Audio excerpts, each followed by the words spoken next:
Mbukeli, ngikubingelele kuzo zonke indawo lapho khona kufinyela khona lolu hlelo. Igama lami ngingusithembiso, ngikukandlozi. Ngicela amaqala uvashele channel cof subscribe.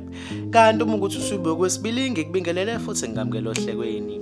Wembukeli Izinkabi zidubuleza bulala ngenhlamvu ezingu6 umculo wehip hop osemncane wasethuba lethe eMelmoth esifundazweni saKwaZulu-Natal. Unjabulo Ntshelo oneminyaka engu-23 ubudala obeziwa ngelika AF Mufasa Salabesho obezama yena empilweni ngoba ubebuye esebenze naseTotal egaraji etha upetrol. Udlule emhlabeni sahlela umcimbi akawubiza ngomdlalo wamanzi lapha amatekisi amahle nezimoto ezindle ziqhudelana khona. Kubuka ukuthi ngonyaka odlule kwadutshulwa kwabulawa udadewabo kufunwa yena. Imbangela yokusoconga kwakhe kayaziwa kanti namanje kusaphenywa. Mbukeli, udaba lobuhlungu kakhulu lolu. Ngizocela ube kuvo lwakho kwi-comment section mayelana nalolu daba. Ngizokubona kwenye ivideo elandelayo. Sale kahle.